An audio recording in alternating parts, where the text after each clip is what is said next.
Hey, Mama, welcome to Holistic Moms. I'm your host, Shan Wright. So, there are things that we go through, sometimes our own bad choices, and others are traumas that happen to us. And our guest today has had many traumas and now shares her story to help others in their healing journey. She shares how she mothers with her past and uses it to help her kids in their holistic wellness. If you have gone through anything in life, today's episode may just help you find that next right step. Kendra Nielson is a therapist, podcaster, and founder of Fulfillment Therapy. With a passion for living to your fullest potential, Kendra guides individuals on a journey towards lasting happiness. Based in Idaho, she's a mom of four, wife to therapist Joel Nielson, and an adventure-loving enthusiast. Kendra's own life experiences, from tragic losses to joyful pranks, inspire her commitment to living without regret. Through Fulfillment Therapy, she empowers others to prioritize personal growth, creating stronger, more fulfilled families. This is a great conversation I know you will get a lot out of. Here is my conversation with Kendra.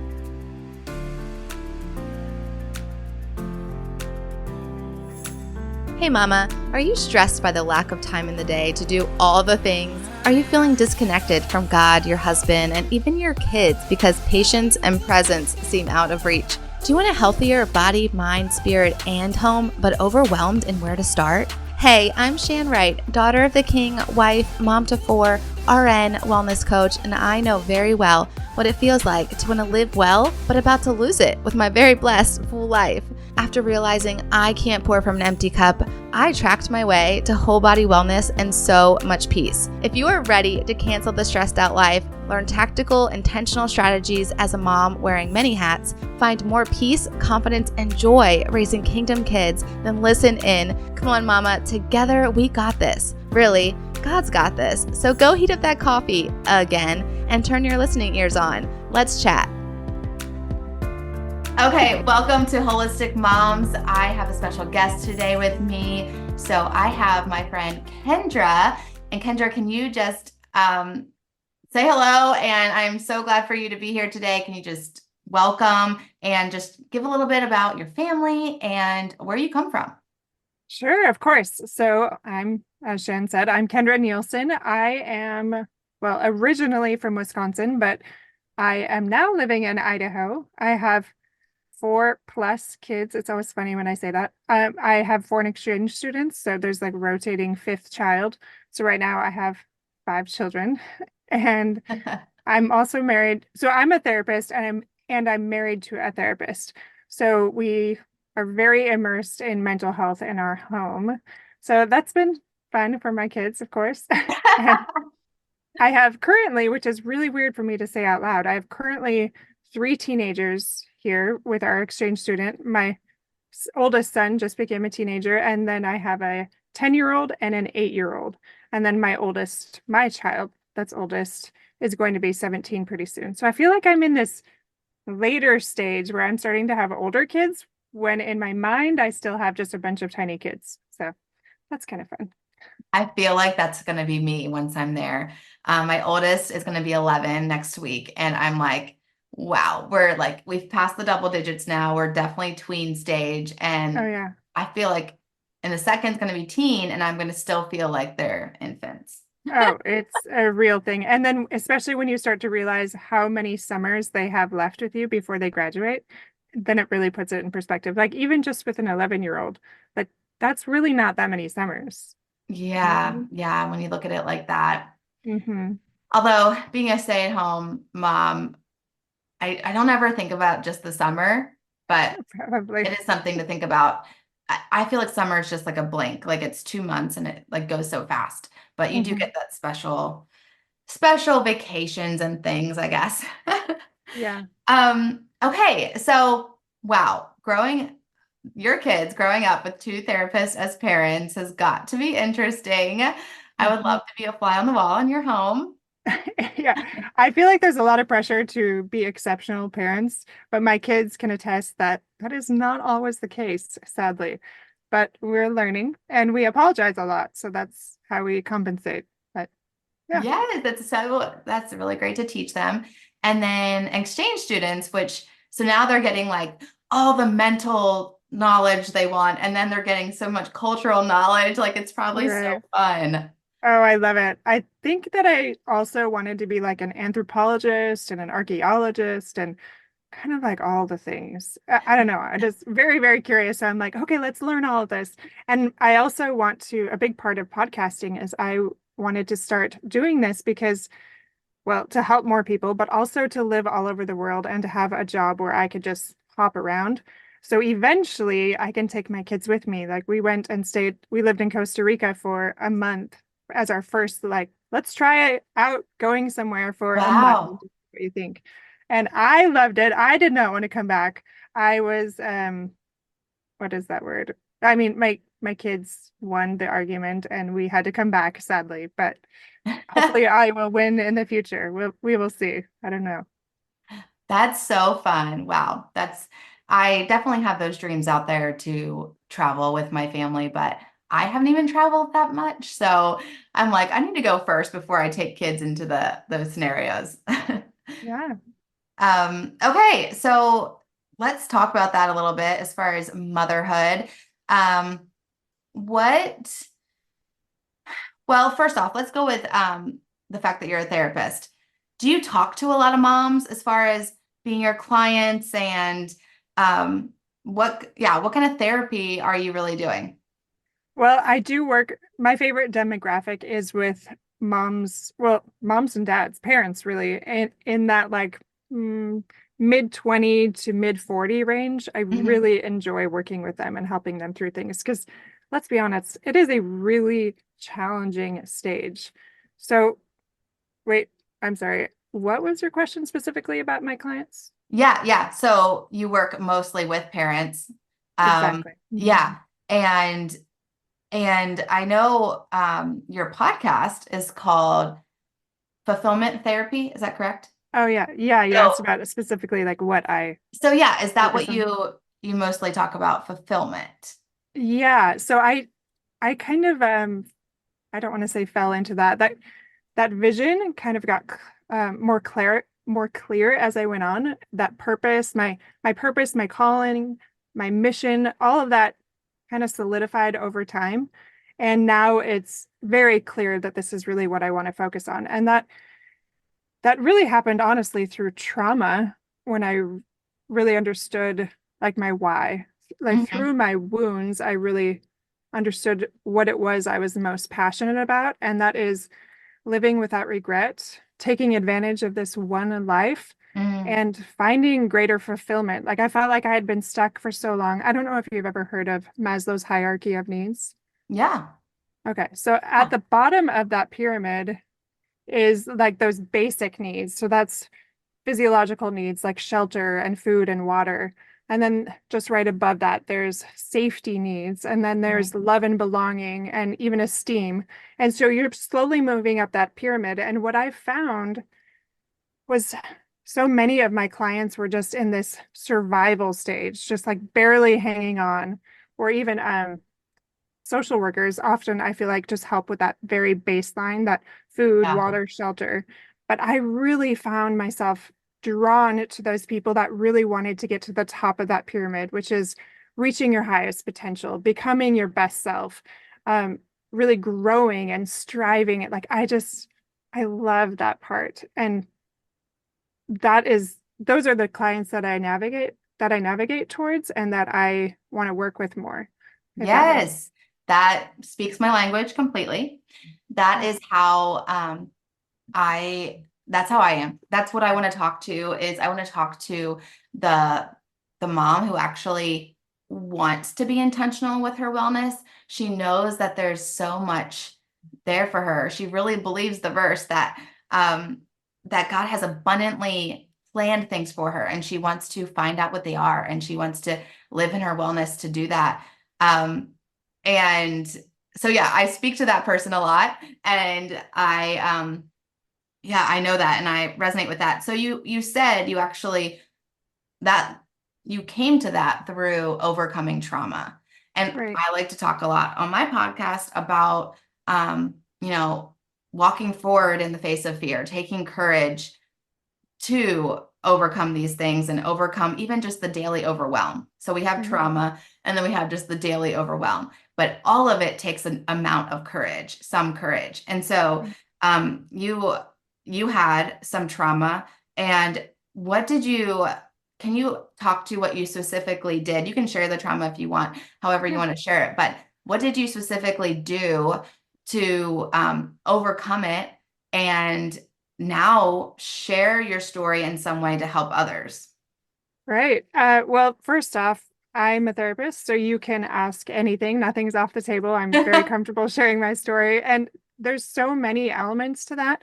I guess I'll start with the first one. My dad died pretty tragically when I was just 5, Mm. and he was missing for a week. It was this big, Oh, terrible ordeal. And yeah.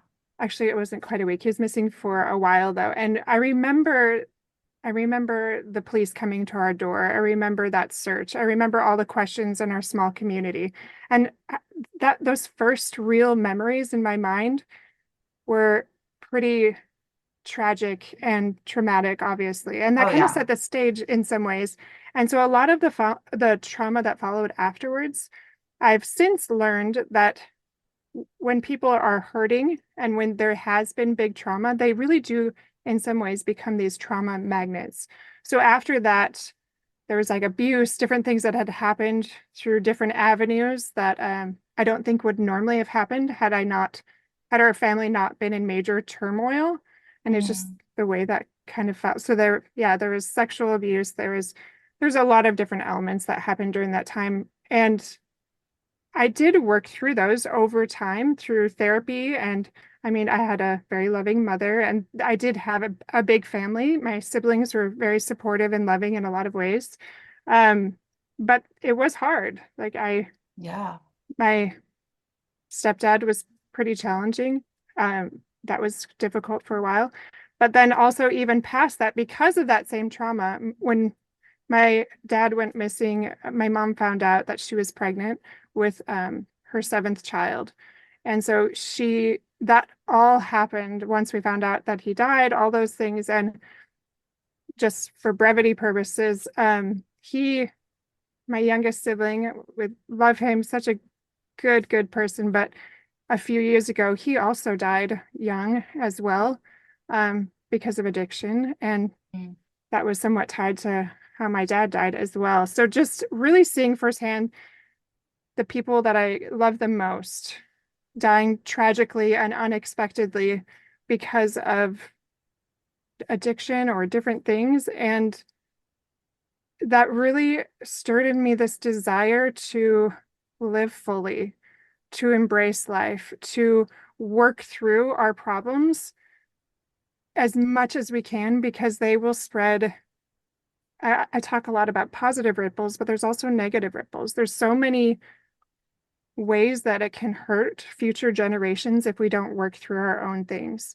So Yeah. I was very committed to work through it. So when I went to school, I was like, I've got to figure this out. So all through both of my degrees, I took advantage of free counseling and I did as much as I could. I did a lot of trauma therapy. I did a lot of just talk therapy in general. And that really helped. But I think there's a lot of things. Like, you speak to holistic health, and throughout, I think since I was 16, I've been working out regularly. So I tell people that's my antidepressant. Like, if I Yeah. don't have exercise, I don't function very well. Same with I'm very religious. I try to be very spiritual. So I have a very consistent routine with both of those. I read scriptures every day. I pray every day. I exercise every day. And I really try to become a creator, do things that will help and inspire others. And in the process will help me, because through all of this, I want it just to be very clear that I have so many faults, and I have to do those things that will improve my life, because I mess up all the time and I do not want to harm my kids and my relationship with them, my husband. But part of the human experience is that you do all the time. So it's just trying again and returning and repenting. Some people have a hard time with that word, so I prefer to call it returning, like trying again, And Yeah. that's essentially like those are the probably some of the biggest things that I've done. Get educated and stay committed to something bigger than myself. Yeah. Yeah. Yeah. So, okay, first off, Mhm. so sorry you had such a traumatic life. Those two things, and they were like spaced out from each other. And so it's like one trauma is enough for someone. So, my apologies, just my condolences. Also, it sounds like when you go through a trauma, you, like you said, there were steps. And I think sometimes we get, it might not be a trauma, it might just be, you know, a situation. And we get overwhelmed by it and we're like, we can't see the next step. We can't see just the thing in front of us to do.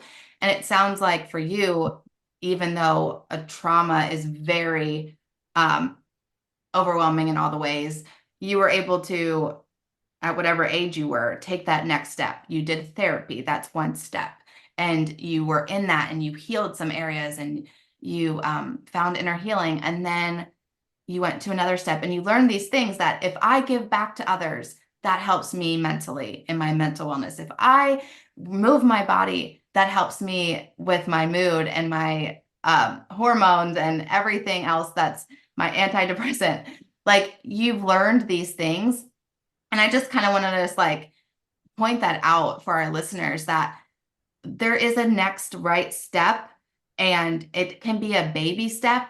It can feel huge to you, but just do one thing. Just do one thing and then you're going to find your next thing that you do because that's helped you and you've learned a lot through it and you've grown through it and you've healed through it. So then do the next thing and then the next thing. And God will point these out to you. You don't have to go like searching and be overwhelmed by that. Just go to God and ask him, God, what is my next step in this situation? And like I said, it can be a trauma. It can be something very small. It on the spectrum, no matter where you are, he knows the next step for you and your situation.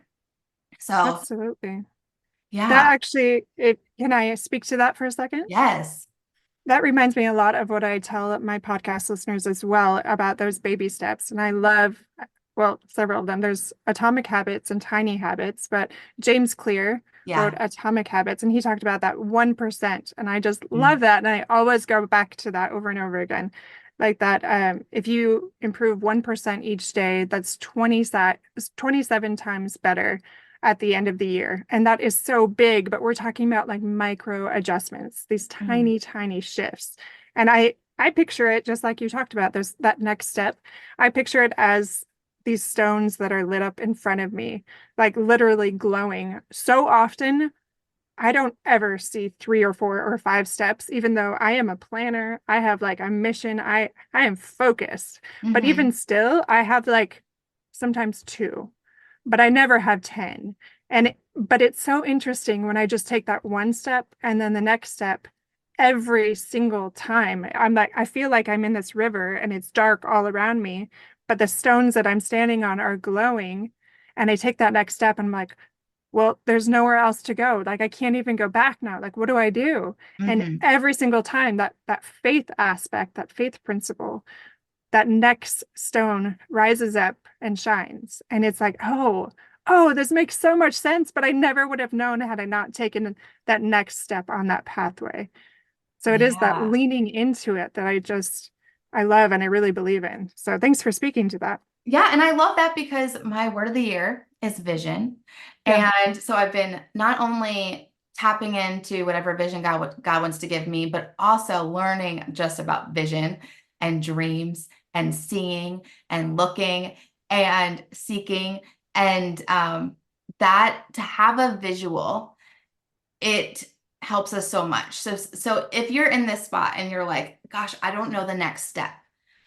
Maybe your vision is like Kendra just spoke to your vision, and you can close your eyes and picture that and go in your mind's eye and find that vision. Maybe it's the lit up stones, but maybe it's another vision God wants to give you. Ask Him for a vision to show you what the next step is. So there's, tons of scriptures about, as I've been learning this, tons about vision and seeing. And it really solidifies it in our heart and gives us that direction. So if you don't know where you're going, you don't know the next step, ask God for a vision. And it could be Kendra's. That was so pretty. Like in my head, I'm like, wow, that's so peaceful and pretty, but also takes courage to step on that next glowing stone. So I love that vision.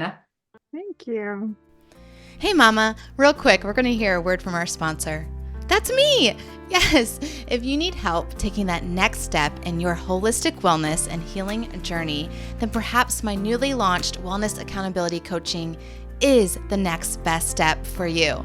My experience in holistic nursing, my own traumas, and anxiety has led me into helping other moms in theirs. Sometimes we have the intentions to want to heal and the idea of the next thing to do, but accountability is the missing part. I believe it's the secret sauce. This is what I do. Through identity work, belief reprogramming, and holistic wellness audits, we will discover the next intentional action, and I will hold you to them. And with that, you are 95% on the path to success. Partner with me in your wellness journey and transformation because I want to partner with you. Go to bit.ly/Shan Wright, right with the W, to book your session today. Take courage in that baby step today. Come on, Mama, let's go to battle. Okay, so as you have kind of, fallen into your life's purpose due to just what happened to you and these circumstances, and you kind of grabbed a hold of it and made fulfillment and purpose in all of that. I would like you to speak to the phrase, if you will, because I know like fulfillment is your word. So speak to the phrase, and I don't know what you're going to actually say to this, but I hear a lot, motherhood is my purpose, and I am fulfilled as a mom, and I get all my fulfillment out of motherhood. So what do you speak to those kind of phrases? Okay, this may not be what you're expecting. I don't even know what. Okay, well, part of the reason that, so my platform is I very much speak to my demographic as parents and strengthening families through personal growth. And the reason I do that is, well, let's go back to my childhood for a little bit. I watched for, it was, I think, 12 years that my mom was married to my stepdad. And really, she said since then that he was one of the only people, I don't know if I'm supposed to say this on air, but I will, I'll risk it, that he was really one of the only people that was willing, the only man that was willing to marry somebody with 7 kids. And I imagine that dating pool was really small. So she couldn't really be choosy. And for better or for worse, she married this man. I imagine she was very lonely. I really can't imagine how hard that was. Mm-hmm. But over time, like at first it was okay, but over time I watched, because of his own very horrific trauma, and my heart goes out to him now that I understand the story, but he pointed fingers a lot of blame to other people. Well, like, you did this, and it never sat right with me. Like, it just was always someone else's fault. It felt like he just seemed so unhappy, and I did not want that to be me. So now fast forward to the future, I'm a parent, and I prayed that I would be a good parent. I had no idea. We're all experimenting somewhat, right? Mm-hmm. And I realized that it was marriage and parenting are the refiner's fire. They're the hardest thing I've ever had to do. So when people tell me that it's so fulfilling and they love it more than anything, I think, what is wrong with me? Am I really damaged? Like, why is this so hard for me? And I love it, and I would never, ever have it any other way. And it is refining me more than anything else. Like, if I just hung out with friends all day and I was just a bachelorette, life would be pretty easy in some ways. Like, yes, it would be lonely, but those rough edges are not being rubbed off with people constantly giving you feedback of what you need to change, or just seeing how your actions affect other people. Like there is something to being in very close proximity with loved ones that are constantly correcting you. It's hard. It is so Mhm. hard. So when I speak to fulfillment and all of these things, this is more about like the big picture. Like I cannot imagine eternity without a family. I cannot imagine all the things that I want to do without those key things in place. But when it comes to my clients as well, like it's hard work, but that doesn't mean that it's not fulfilling, because this is how we reach our true potential, our full potential, is by being parents, by being spouses, by doing these things that will help us become our best self. Does that make sense? Yeah. Did Yeah. I answer your question? I don't know if I went about that in a really weird way, but No, you did. I still wonder what if it would differ, your answer would differ if someone said motherhood is my life's purpose. like, what would I say to them? Hmm. I would say that's amazing for you, because we all have different values. We all have things, because I do value them, but it's still really challenging for me. And if they're like, no, this is my everything, I would actually, in most cases with most of my clients, I find that if it's their everything, there's something else amiss. There's something off in their holistic journey that needs to be addressed. Because a lot of times when that's their entire life, there's other parts of the wellness wheel. Like I give them an assessment to see how they're doing holistically. And often they have no hobbies. They have no sense of self. Hmm. There's not that differentiation. There's enmeshment. And I know I'm using a lot of psychological jargon here, but the gist of it is they're so what's I'm trying not to use jargon. They're so focused on their family sometimes that it can be detrimental. They've lost who they are, and they have stopped reaching for their fullest potential, their greatest potential, because they're only focused on their kids. Like there Hmm. has to be that balance, because it's also healthy for your family. Hmm. Yeah, so that's kind of mainly under the thought that I am when I hear moms say this, they also kind of say, I am fulfilled. I am complete. I have these children. Mhm. I am a mom. That's, I'm good. And Right, then it's kind of like the future, the vision, the dreams are kind of, they're all geared towards the kids. So they have right, dreams for their kids, but they don't have any more dreams for themselves, or like there's not purpose beyond the kids going off and moving out of the house. It's like, oh no, like that's going to be the worst time of my life. And like it just is evident that when I, again, back, this is weird, but back to my vision word for the year. And when God gave me that, it was like, we hear this cliche statement of God should be first, then family, then your work or your life's purpose or your job, what you do. But God should be first and then family. And it was actually a convicting thing for me because, and I kind of already shared this on the podcast before, but when I first heard of this, I had just gotten married and I was like, wait, God's supposed to be above my husband. Well, yes, that sounds nice, but how does that look practically? What do I do? I am cooking for him. I'm cleaning. I want to be the best wife. I'm going to do all these things for him. Obviously, I'm spending a lot of time with him. So how does this look? And and then as I'm a mom, I'm convicted sometimes of just the flip-flop of the order, and like my job sometimes can look like it's above even God or my family because it's a to-do list. I'm checking things off, I'm getting things done, I'm spending a lot of time with those things. And it's like, well, how much time did you spend with God today? How much time did you actually spend with your kids today? How much time did you talk to your husband? So it was like just a conviction and like a realization moment of I want vision for all of these areas. I want to make sure that my heart is directed in these areas, um, in the right ways.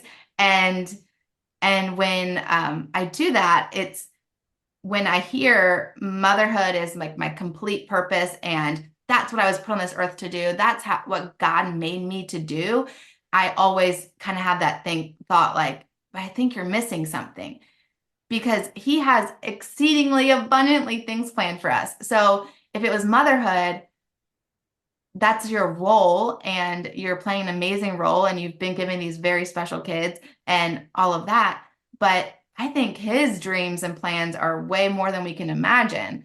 So to tap into that and lean into that and say, you know, and also, gosh, tragedy, right? Like my mom lost a child. We just celebrated her birthday yesterday.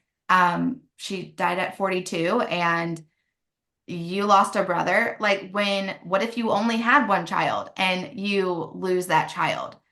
Is your purpose gone? The reason God made you, is that gone? No. Mhm. So that's why I kind of like when I hear that, I'm like, I just think we need to recognize that God's thoughts, dreams, and visions for our lives are way beyond we could think, and to not settle for for just the thought that motherhood is our complete fulfillment. Right, absolutely. And I do want to say, speaking that to that as well, a lot of my clients are stay-at-home moms, and there's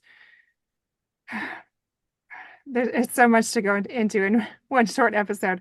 But essentially, especially religious mothers that are stay-at-home moms, they are often very depressed. And obviously, I love religion. I love spirituality, all of these things.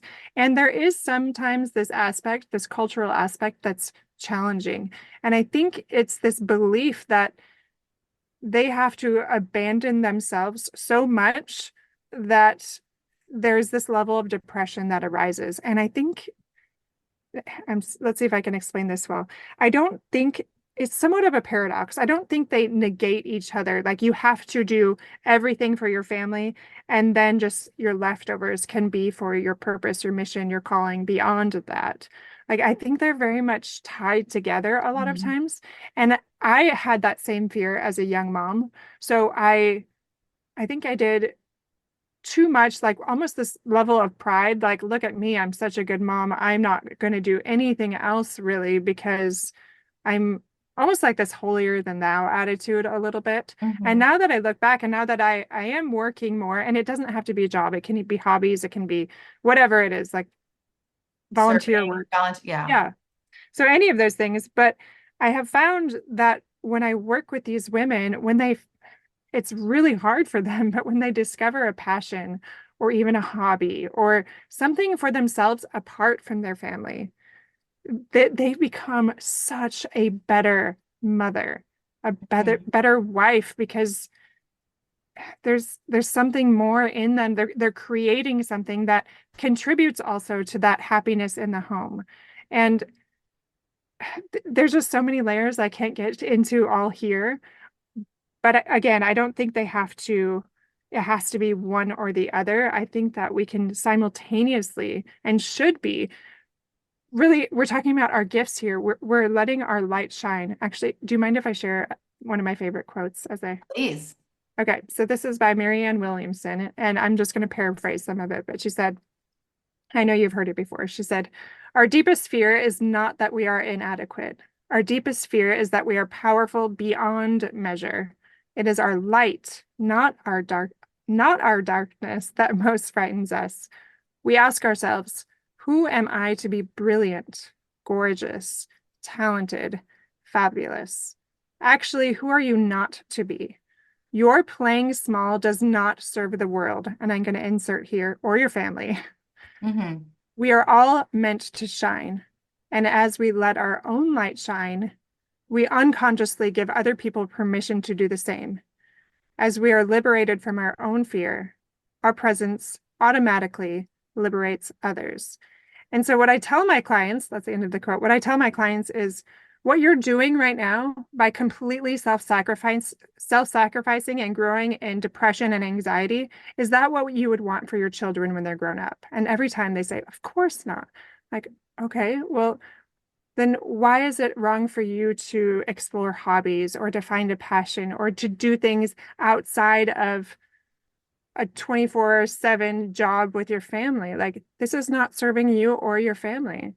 And I know Mhm. that there's extreme examples, but does that make sense? I'm sure you've met some women that think it has to be all or none kind of thing. Yeah, yeah, absolutely.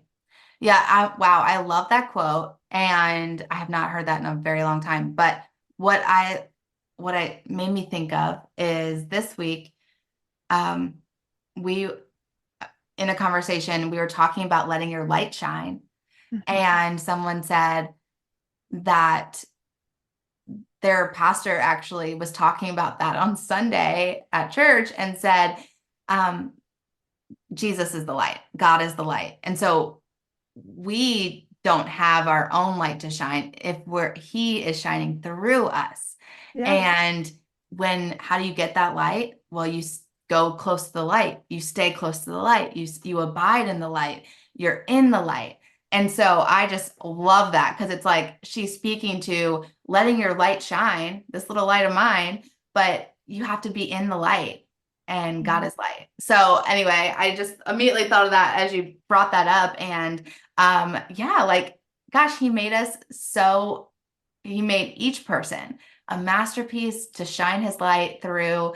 And why not just step into that? Why would it be someone else and not you? Right. Yeah. Well, I think that's a good spot just to close out. I want our listeners just to like really go back, rewind, listen to that quote again, and listen to how, and just really reflect and think about how you can shine in your life and in motherhood, as a wife, as a friend, and all of you, not just holistically, not just in motherhood in general, but um Kendra, thank you so much for all your wisdom and sharing everything with us today, and your encouragement. I think you shared so much encouragement for our moms out there that I know they're going to find in this episode. And can you just share where they can find you? Of course. So fulfillmenttherapy.org is my main platform, but also on Instagram and Fulfillment Therapy Podcasts. So it has all of my things and all the show notes. And I don't know if you're going to put Yes. this on your show notes as well, but yeah, I'm kind of everywhere right now, and I'll be more places in the next 6 months. So you can find all of that in her show notes, but also fulfillmenttherapy.org especially. Awesome. Okay, well, thank you so much. It's been such a pleasure. Thanks for being with us. Of course. Thanks for having me on. It was very fun, and I loved meeting you and getting to know you a little bit better as well.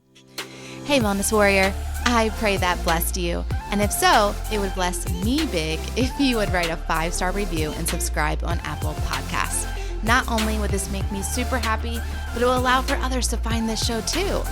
Also, I love to chat over on Instagram, so make sure to take a screenshot, share to your Instagram stories, and tag me at the Shan Wright, so I can see it and we can keep chatting and bring other moms to chat with us.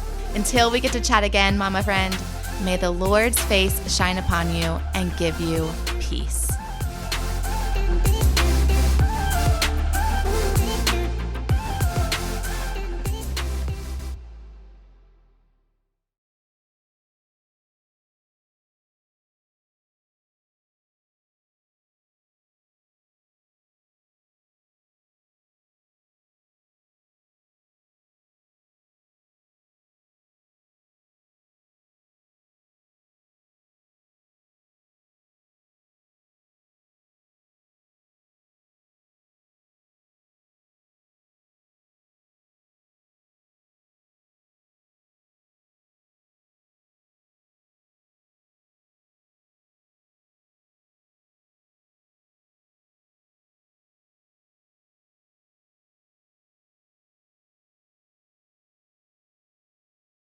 Hey, Mama, welcome to Holistic Moms. I'm your host, Shan Wright.